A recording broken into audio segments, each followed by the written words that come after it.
All right, everybody, welcome back to another episode of the Fearcast. This is the podcast dedicated to OCD and anxiety spectrum disorders and getting your life back. I'm your host, Kevin Foss, and I'm a licensed therapist specializing in OCD and anxiety disorders. This is a question and answer based podcast where you can send me in questions and I will listen to them, consider them, and likely put them up on a future episode as I am doing today. So if you would like your question answered on a future podcast, you can go over to fearcastpodcast.com and you can submit a question, click on the submit a question link, send me your question. You could also send an audio question in, press on the speech pipe button, which is how Jim got his question into me today. So I am going to be playing his question because audio questions, as y'all know, go to the tippity top of the list. I also have another one coming, and I forget who it's from, but they sent it to me over at Instagram. So you can send it to me over at Instagram. I am Fearcast Podcast over yonder, and you can find me there. So send me a DM, press on the little microphone button, record your voice. You get the idea. So I think so. This question is a really good question today, and I get this question and I get this concern from people a lot. A lot of people want to know the answer to this. A lot of people struggle with it. And I'm probably going to piss some people off today about this answer. And I know I am. I just know I am. And if you are somebody out there that is upset by this answer and this question, I get it. I get it. It's not fun. It's not a good answer for some people or a good answer according to anxiety, but it's the answer that's to be given. So it's a discussion that needs to happen. Maybe I'm just making it a little too, maybe I'm building it up way too stinking much. I probably am, but it's here we are. So it's the question of, is my obsession real or is it not? Who out there has asked that question? Maybe you have. I know Jim has. But maybe you have as well. And it got me, the more I started thinking, I had this weird experience. The more I started thinking about this question today, the more I started questioning myself. And I'm like, am I giving the wrong answer to this or explaining it incorrectly? Now, granted, when I have explained this in the past, I have gotten emails and very upset people at the answer that I have, so much so that I asked a bunch of other therapist friends that I have and said, hey, how do y'all answer this question? And for the most part, people agree with me on how I react to it, how I respond to it. But either way, I think I'm building it up way too much. Why don't I get off to Jim's question and I'll let y'all listen to it. We'll play it here, and then we can talk about what my answer is. Shall we? Here we go. Hi, Kevin. Thanks for the podcast that you do. I was diagnosed with harm OCD and homosexual obsessive compulsive disorder 5 years ago. I was told you're not gay or bisexual or you're not harmful. This is just OCD. I think what kind of scares me is there's been quite a few sort of therapists online where I've come across like feedback of saying, yeah, you can have HOCD and realise you're gay or bi, or harm obsessions and realise you're harmful, which has kind of really triggered me for a long time. And it's actually put me out of work due to the severity of my issues. I'm just kind of hoping you've got some insight into this, like, with the diagnosis of HOCD, meaning I'm not gay or bisexual, or harm, meaning I'm not harmful. It'd be great to get your feedback. Thank you. Bye. All right, Jim, thank you so much for that question and sending that in. Again, I know that so many people have this question, and I'm going to try to explain it in the best way that I can, because it's a bit of a nuance. It's a bit of a nuanced answer. I know that there's going to be no way that I can get out of explaining this one and doing this whole episode without making some people upset in one way or the other. Because we all know I don't want to give reassurances, right? I don't want to give inappropriate, inaccurate, and unhealthy reassurances. But I also don't want to lie to y'all, right? So I feel like it's a hard thing for me to do, and yet here I am. And I set myself up for this. I was like, I'm going to go piss some people off today. So that's how we do it. All right, but I'm going to try to be as nuanced as I can and kind of explain why it is that I'm explaining it the way that I'm explaining it, and then we can see where we go, shall we? Okay. All right, so first, I'm going to start with something triggering, but I want y'all to hold off. I want y'all to get through this episode, right? As we know with OCD and anxiety disorders, right, we're learning to ride the wave, not to feel certain or to feel comfortable or to feel right all the time, but instead to know that sometimes we're going to feel triggered, we're going to feel anxious, we're going to hear something and see something that we might not like. And as we live life, we need to know that we can see it and hear it and feel it and experience it, and that we can ride through that. And that's what we're trying to do today. So, Jim, to your question, I know you're saying, you're concerned like, hey, you've been hearing a bunch of different therapists say one thing and a bunch of therapists saying another thing. And you know what? Unfortunately, therapists are just simply not going to agree. I've had some therapists that I've spoken to that have said, we can eliminate OCD. And then people go, no, you can't because it's a chronic mental health disorder. They said, no, I assure you, you can do X, Y, or Z or follow my very specific training and treatment method, and you can eliminate OCD. And some people, myself included, go, no, we can build a new and better and more healthy relationship to our thoughts. But we ain't getting rid of our brain, right? I mean, the way to get rid of thoughts and feelings is, drugs and alcohol. That is one way to get rid of thoughts and feelings. And it works for a time, but, for those who struggle with that and for those who are reasonable people, we all know it's an unsustainable method. So obviously it's not going to work. All right, so here's my triggering answer to this. So Jim and everybody else out there. So yes, you can have harm OCD and still harm someone. Yes, you can have SOOCD, HOCD, I think you referred to it as, and still be gay or bisexual. Now, again, ride through with me on this, because I'm going to get to explaining why I'm going to give you that answer, okay? Now, maybe some listeners have heard me explain this, but maybe there's some new listeners who are here to get angry at me. So, I said those things, and now let's just take a little bit of a step back, all right? So let's take a step back into what OCD is, right? OCD is a fixation on a thought or an experience that is related to a subject of great importance, right? So I'm going to say it again, OCD is a fixation on a thought or an experience related to a subject of great importance, right? So a little bit of distance I created there, right? So I talk a lot on this podcast about what the feared story is. You've heard me say 1,000 times, I don't think OCD is really a thought problem. It is a feeling problem. It is not about the content of the obsession. It is about the feeling that you get in the middle of it, or a feeling that you get in response to that. Now, there will be people who will disagree with me on that, and that's fine. Y'all can be wrong, but that is what I think it is. And again, for the most part, there may be some caveats, and someone's going to go, but I'm different. Great, let's talk about how it's different, and then we'll show you how it's exactly the same. But we talk a lot about the feared story because that's what's underneath it. That's what's fueling, or that's what's, again, going back, that's what's underneath that story, right? We think it's about your sexuality, but it's usually about something else. You think it's about your relationship. You think it's about your relationship with God. You think it's about cleanliness. It's about something else. It's something else underneath that, right? OCD wants you to think it's about this content thing, but really it's about this whole other thing. And that's what we talk about. That's what we're here to really work on, and to actually disengage from the content of it, right? So that's why it's so important to know, what is it that we're getting at? Why is that fear so terrifying, right?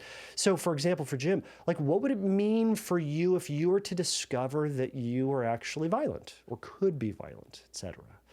What would it mean for you if you discovered that you are gay or bisexual or could be, right? That's what we're getting at here, right? So maybe it means that, all right, underneath that, it means that, well, you wouldn't be yourself, right? You would feel uncomfortable to imagine yourself. It would just be uncomfortable to imagine yourself being or doing something that's not aligned with who you are. Maybe that's it, right? Or that feeling that you're just not, it's just wrong, or it's bad, or it's not what you're about. and that feeling of, oh my, that's yucky and that's icky and I don't want to feel that or be that. And I got to get rid of that feeling, right? But that's the purpose of what exposure and response prevention is. It is to practice sitting with the subject, the thought, the feeling, being in proximity to or in relationship with the thing that causes a sense of anxiety and uncertainty and fear and whatever other nasty, funky word that you want to put in there. And to learn that you can actually sit with and have that feeling without compulsion, without solving it, without getting to the bottom of it, right? So that's why we want to talk about what the feared story is, right? But oftentimes what we're talking about here is, as well is, and people get hung up on this, it's the fear of the possibility, right? Look, there's a lot of stuff that is possible in this life, a lot of stuff that we are capable of, a lot of stuff that we are have the option to do. There's a comedian out there who jokes I think they would call themselves, I don't know if this might not be the right word, or I don't think this is what they call themselves, but they might call themselves disabled. I don't think they call themselves handicapped. They might just say disabled. Either way, but they say like, you are one accident away from joining this very exclusive group. Right? It's like one of those groups that you could join if something weird happens, right?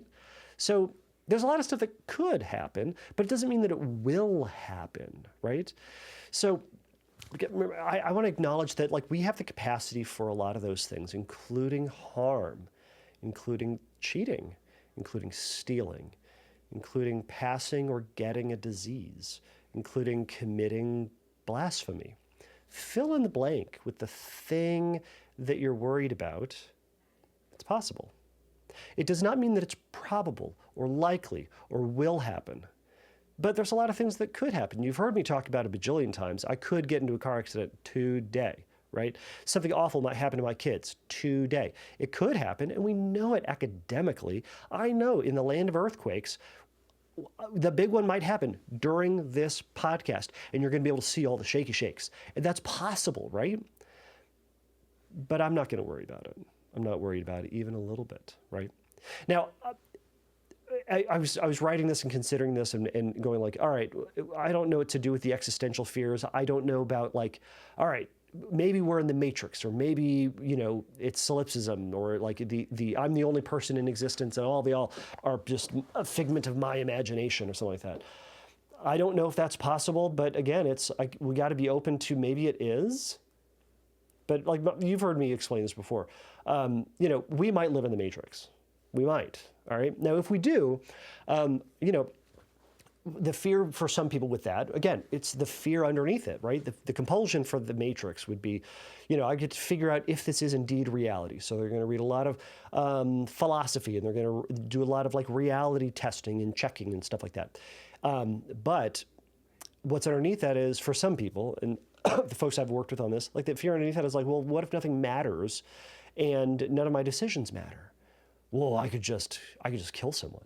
Right? Because if there are no rules, and if you're not real, what stops me from killing you, right? Or fill in the blank with whatever the terrible thing is, right?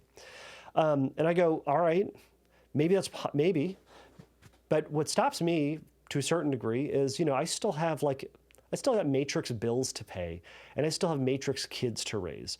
And I don't want to go to Matrix jail, because maybe I am in the Matrix, but Matrix, free life is probably better than Matrix jail. So I'm going to continue to not go to Matrix jail. So it's my preference, but y'all do you. Okay. So another thing to consider with this, and we talk about this in treatment a lot, is we can't predict the future. And any attempts to do so is just going to leave us feeling exhausted and unsatisfied. We're here to do hard things. This is something I heard from John Hirschfield. I love this. I'm here to ask you to do hard things, but I'm not here to ask you to do impossible things, right? We want to do difficult things. We want to face difficulty. We want to challenge ourselves and grow. But we don't need to do impossible things like predict the future. Good luck. Good luck. We usually suck at that. So I also wanted to present, I know I'm kind of going all over the place, and I apologize, but again, I'm trying to talk about a different way to think about this fear, Jim, okay? The different way to think about, are things possible? Am I the thing that I'm afraid of, right? So I want to give some counter examples because I know a lot of people, their fear is the thing that really gets them, right? It's this custom built thing just for you, and you are uniquely activated by this thought or this line of thinking or this subject, and it gets your anxiety system going. But when we hear somebody else's fear, we can often see the ridiculousness in that. We can hear it being inaccurate. We can hear it being fake or false or whatever verbiage you want to say. So I wanted to present these alternatives, right? Because if the fear is, well, is my fear real, right? Is it possible, right? Or is it possible? Is it real? Am I this? Or is it the reassurance of a therapist saying, well, no, of course you're not gay because you have a sexual orientation obsession. Or of course you're not violent because, well, you have harm OCD, right? But hear these and see if they fit, or see if maybe there's something that doesn't feel accurate in them, right? Somebody with contamination obsessions cannot get or spread disease, right? Would we say that? Would we say that someone with health anxiety, they're never going to get sick, they're never going to get cancer, they're never going to get AIDS because that's what they're worried about, right? Would we say someone with hit and run OCD, it means that, they're a perfect driver and they're never going to get into car accidents. They never get into car accidents because that's what they're afraid of, right? Maybe someone with relationship OCD, ROCD, right? Maybe that means that you're actually with the perfect partner and the relationship is indeed perfect, right? It's a great relationship, right? Maybe it's somebody with emetophobia is never going to throw up, right? So if we're saying, if what you've been hearing, Jim, but through some people, is that the fear, and again, I hear both, so I'm trying to address both. Some people say, well, because you have X, it means that you're not that, or that that's not going to happen to you. But we just heard, and again, the opposite is, well, and it's triggering to hear, well, you can have sexual orientation OCD and still discover that you're gay, right? Or still learn something about yourself, or learn that maybe you're bisexual, or learn that maybe you are not a 1 on the Kinsey scale, or whatever. Is it 7? Is it 0? I forget. Either way, you're on the pole. You're like totally 100% not questioned straight, right? That's what you're about. Whereas I think from that study, they found that a lot of people, most people perhaps, aren't a 1 or a 0. They're like just 1 in, right? So, but with these, we wouldn't say that sounds accurate, right? Because someone has ROCD, well, they actually have a good relationship and there's nothing wrong with their partner at all. Does that sound accurate? Does it sound accurate that someone with health OCD is never going to get sick or is impervious then to the thing that they're afraid of? I'd say it sounds inaccurate. I think so. But again, like what OCD hinges on is the sense of uncertainty.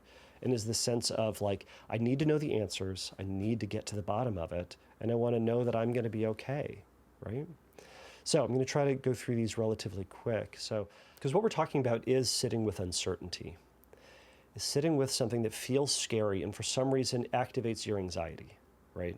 There's a feared story that's involved with it, that's what we're trying to do an exposure to, and sit with this feeling or this sense or this possibility of something bad happening. And, I want to validate scary things are scary. Sad things are sad. We want to be willing to have that sadness and that fear and to say, this is a scary thing. The idea of getting some terrible illness is uncomfortable. The idea of something bad happening to you or something drastically changing in your life and being never able to go back and fix it is sad and is scary and is overwhelming. But can we let it be that without having to force it or control it?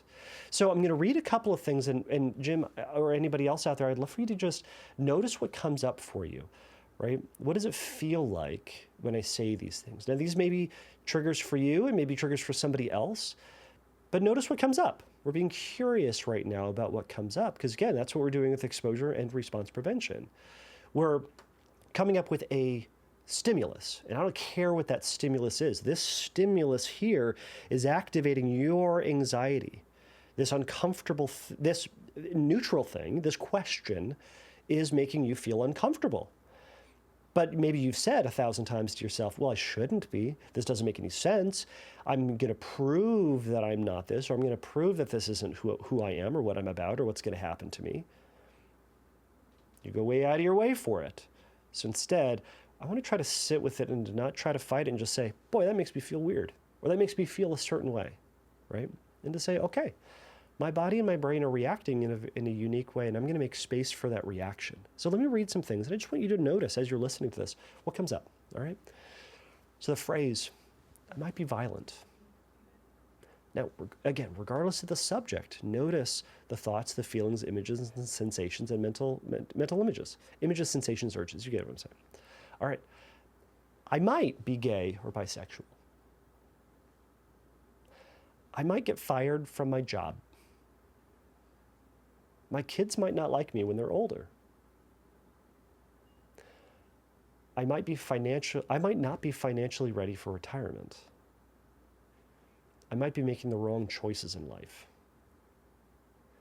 I'm going to give you some silly ones as well, because again, these are thoughts, right? It's fill in the blank. What if blank might be true for me? Okay. I might be Cookie Monster. I might be an antelope. Some of those did something to some people. Some of those did nothing for many people. But did you notice that all we're doing is we're just filling in the blank, right? We're just saying, what if blank, right? Or if blank, then blank, right? This is the Mad Libs of OCD, right? And it's saying, all right, I fill in the blank of this, and for whatever reason, I react to it, right? So what we're doing is we're not trying to solve for it. I don't need to try to prove that you're an antelope or not an antelope or Cookie Monster or not Cookie Monster. Is we're saying, you know what? I feel like I'm not Cookie Monster. That seems to be most accurate to who I am. I feel like I am not a Muppet. And, but maybe I am or will be or want to be or should be or could be. Maybe. But if that makes me feel uncomfortable, I need to sit with just that discomfort, because we're relying on that rational part of our brain that says this probably isn't a fact. So now this is somewhat different than real event OCD, right? We've talked about real event OCD on this podcast before. Real event OCD is an obsession about an event that did in fact happen, right? So I did hit someone with my car, or I was negligent with a knife and hurt my girlfriend in college, or like whatever the story is, right? For some, it's like I got drunk at a party and made out with this person, and did I in fact get their consent, right? But the question, the thing that is not in question is the event. The event happened, right? But then it's all this other stuff, right? It's that fear. Well, what does that mean about me? What will other people think? What will happen about me, or what will happen in life moving forward now, right? What are going to be the consequences that come from this? These are the obsessions that are future-based, and these are the things that need to be held and sat with. The guilt associated with maybe making a mistake or doing something that you didn't want to do, or that's out of character, or that does not fit your values now, that needs to be sat with and met with compassion and understanding, and putting it into a grander context for who you are, who you were, what led to those choices, and an acknowledgement that none of us are perfect and that we make mistakes. But to the story, the content of the obsession, we acknowledge, I don't know what the outcome is going to be, but I don't need to know. I will find out in life. And sometimes what we find out is nothing happens, right? So let's talk about then what exposure and response prevention is, right? So with exposure and response prevention, we're progressively getting closer and closer to the thing that we're afraid of, while resisting anything that would neutralize, get rid of, avoid a feeling of anxiety or discomfort or fear, right? We're saying this is uncomfortable, and I'm going to feel that feeling, right? Through the process of exposures, we're trying to expose you to the content that raises anxiety. Again, I don't care what the phrase is, or the idea, or the action, or the event, or the place, or the person. It's this thing makes me feel afraid. Through CBT, through the cognitive restructuring piece, we may look at the thing itself and say, is this dangerous? How is this dangerous? What is the what is the likelihood of dangerousness, or what is or what's blown out of proportion? What's inaccurate, right? And through all of that, then we then say, if it's unlikely that the bad thing is going to happen, then we need to progressively get closer and closer to it and learn that that thing is, quote, safe, is okay, right? So we're getting closer and closer to it, and through exposure we might be using more and more, quote, certain language, but it's not meant to convince you of its truthfulness, right? But it's meant as a way to get to the more like distilled fear, right? So with, for what you're afraid of, Jim, it might be, well, what if I'm gay? Well, shoot, we might just start with just the word gay makes me feel uncomfortable, or bisexual makes me feel uncomfortable. So we're just going to start with that. It doesn't say anything about your sexuality, but it tells you this, it's associated with this story. So we're going to say the word gay over and over and over and over and over and over and over and over again until it's boring. And then we're going to go to maybe the phrase, I could be gay, right? It's getting closer to that fear. We say that over and over again. And then we're going to say, I am gay, or I will be gay, or I am coming out. And then we're going to write coming out stories, or we're going to write really violent stories. And again, it's exposing you to a thing. We've talked about it in terms of like weightlifting and going to the gym, right? I don't care if it's dumbbells or kettlebells or a machine. We're lifting something heavy. So whatever the heavy thing is for you, and it might take different forms, we're lifting heavier, progressively heavier and heavier things until you can lift a lot of things. And maybe it's an emotional state. Maybe it's fear or anxiety or uncertainty or discomfort. Let's lean into that. Let's make space for it, right? Excuse me. So that's what we're doing, right? So an Olympic level exposure, right? What I call graduation level exposures might be saying like, yes, I am gay, I am pedophile, I am trans, and a violent murderer all at once, and I'm going to do it, and it's going to be great, right? It doesn't mean that you are or you're confessing to it. You're saying, I can sit in the fire of this phrase, this concept that makes me feel really uncomfortable, and I can keep living my life. And I can learn that that feeling can be in my body, but I know it will eventually pass. And when I do compulsions, it holds it in. But when I release myself from doing compulsions, it actually lets that feeling pass on its own and let your brain get distracted by other things. And your brain slowly starts to learn that's just another one of the thoughts. That's just a thought that I can have. It may or may not be me, but it's a thought that I'm having. So let that thought come in and leave, period, right? So now, to the therapists out there that say, no, you're not your content. No, because you have violent thoughts, it doesn't mean that you're violent. In fact, it means that you're not violent. It's a very kind, I suppose, and compassionate way to explain it, right? Because it's the biggest fear that you have. It's hard, it would be just freaking mean if you came into my office the first day and was like, hey, Kevin, I'm totally afraid that I'm going to be a murderer. And I'm like, you probably are. Right? How terrible would that be, right? So we start slow and we move up to it, right? Folks who have been down the road of ERP for a very long time, they're able to say horrendous things or imagine horrendous things because they've learned that it's a thought or it's a phrase or it's a feeling, right? So we're exposing you and letting go of the solving and the certainty process, right? Remembering that it's about a feeling, not about the thought or the fact, right? So to wrap this up, Jim, my stance is ultimately it doesn't matter. It doesn't matter what the thought is, right? But getting certainty is ultimately useless, right? It's ultimately useless because we have the capacity to do a great many things. We have the capacity to hurt someone. We have the capacity to learn something new about ourselves, right? We have the capacity to get sick. We have the capacity to spread illness to somebody else, right? It's the possibility that OCD loves, but it's searching for and searching for the definitive answer that's ultimately getting you stuck, right? So to a certain degree, if someone's afraid that they're going to harm somebody, I promise in some points in life you will harm somebody. You will. If you're in a relationship with someone, you're going to do that emotionally. You're going to hurt someone emotionally. Do I know that everybody who comes through my office is in fact the sexuality that they express? I don't, and it doesn't matter to me.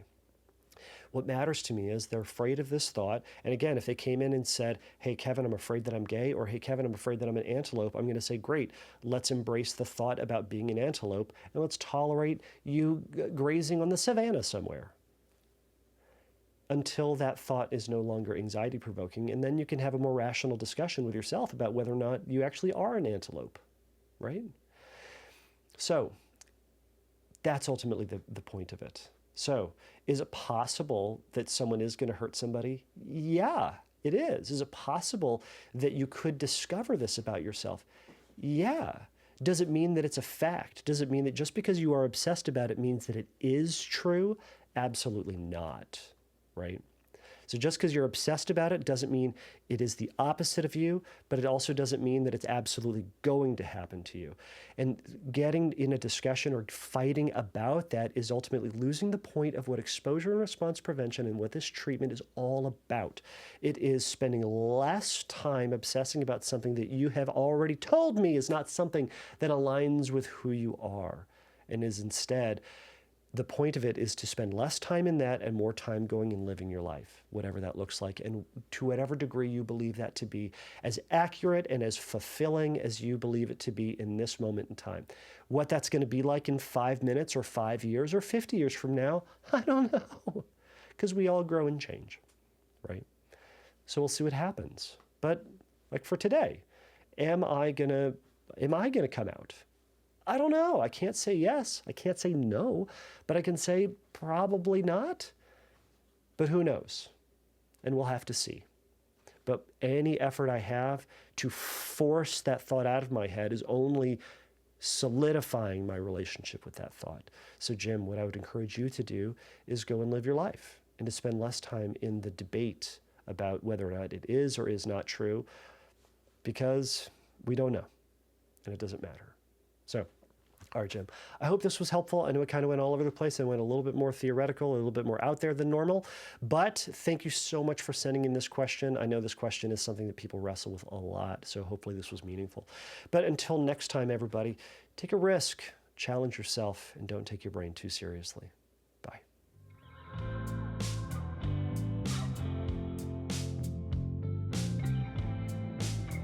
Thank you for listening to the Fearcast. If you would like your question answered on a future episode, please click on the Submit a Question link at fearcastpodcast.com. If you would like your question answered sooner, please send me a recording of your question to questions@fearcastpodcast.com, or by sending me an audio message through Instagram by DMing me at fearcastpodcast on Instagram. If you like the Fearcast, please write a review on your podcast platform of choice. Please remember that the Fearcast is not a substitute for psychotherapy. If you need a little bit of help in your recovery, please go to fearcastpodcast.com and click on the Find Help link, and there's going to be some information for you there. So until next time, take a risk, challenge yourself, and don't take your brain too seriously.